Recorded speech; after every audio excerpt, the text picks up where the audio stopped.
¿Qué tal, jóvenes? Bienvenidos a una clase más de nuestro curso de Educación Cívica. Sí, esta ya es nuestra última clase de este segundo bimestre.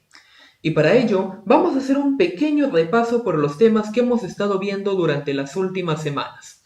Comenzamos. El primer tema que estuvimos viendo fue acerca del sistema democrático.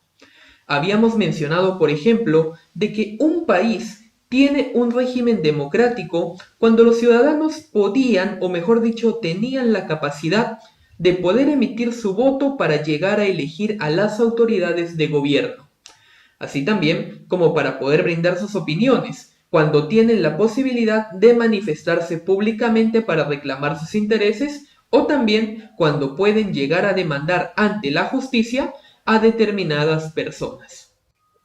Pero también habíamos mencionado que hay situaciones en las cuales existe lo contrario. Por ejemplo, cuando los gobernantes llegan a ocupar el poder utilizando la fuerza, es decir, no han llegado a ser elegidos mediante un voto popular representado por el pueblo, es aquí cuando hablamos de que en ese determinado lugar no existe una conducta democrática. Y es algo que lógicamente se tiene que llegar a evitar. Después, estuvimos hablando un poco acerca de la evolución histórica que tuvo prácticamente el sistema democrático a lo largo del tiempo.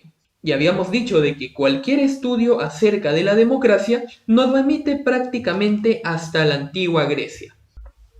Es aquí donde desde los años 508 a.C. hasta el año 322 también a.C., los atenienses pusieron en práctica la idea de que el gobierno debía de ser elegido por la mayor cantidad de ciudadanos, es decir, mediante un voto por elecciones.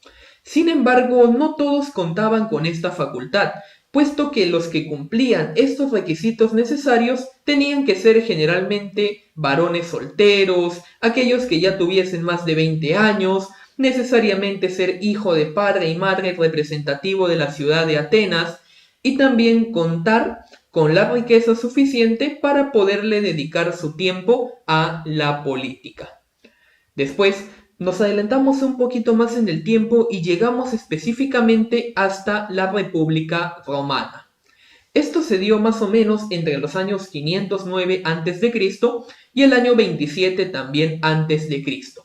Es aquí donde hubieron algunas prácticas de participación, como lo eran por ejemplo las asambleas o la elección de magistrados, siendo esta última lógicamente mucho más limitada. También hablamos un poco acerca de cómo es que se sentían los ciudadanos de esa determinada república, ¿verdad? Y es que para los romanos era un gran honor el ser considerados como ciudadanos. Luego nos fuimos adentrando mucho más en el tiempo y llegamos a un momento preciso. Un momento en el que la idea de la democracia comenzó a resurgir en un contexto. ¿Cuál era este? Básicamente, la formación de los estados nacionales europeos. Esto se dio, recordemos, a partir del siglo XV y llegó a consolidarse recién mediante los procesos revolucionarios que hubieron a lo largo del siglo XVII, siglo XVIII y también en el siglo XX. Para ese entonces, los estados llegaban a abarcar una gran cantidad de territorio y lógicamente también tenían muchos ciudadanos. Es por ello de que era algo indispensable el desarrollo de una democracia representativa. Luego, estuvimos hablando un poco más acerca de lo que viene a ser el sistema democrático. Y habíamos mencionado aquí algunas características. La primera fue la separación de poderes.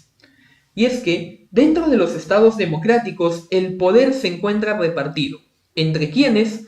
Entre el Congreso, el Poder Ejecutivo y el Poder Judicial. Esto lógicamente se hace para que una sola persona o determinado grupo no pueda controlar en su totalidad al Estado.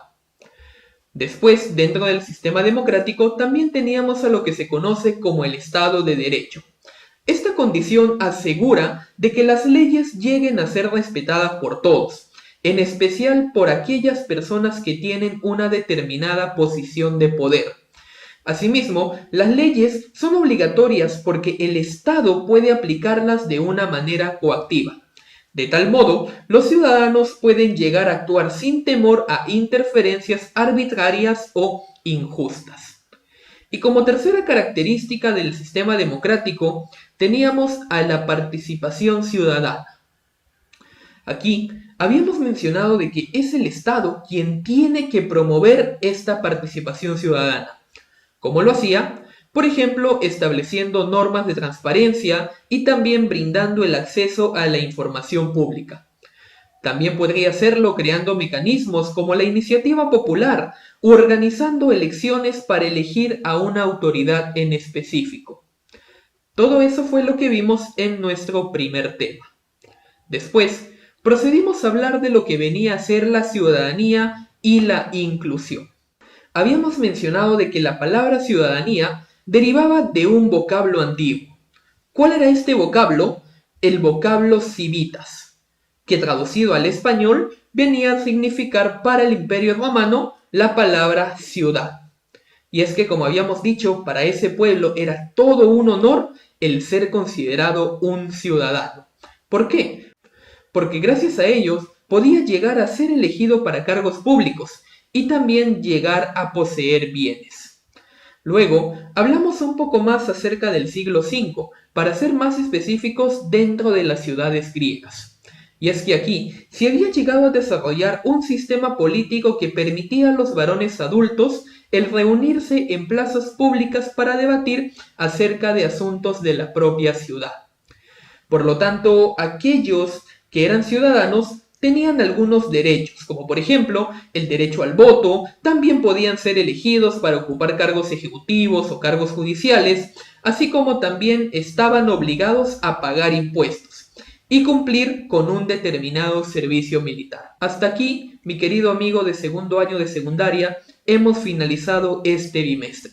Nos vemos en el próximo bimestre para seguir aprendiendo.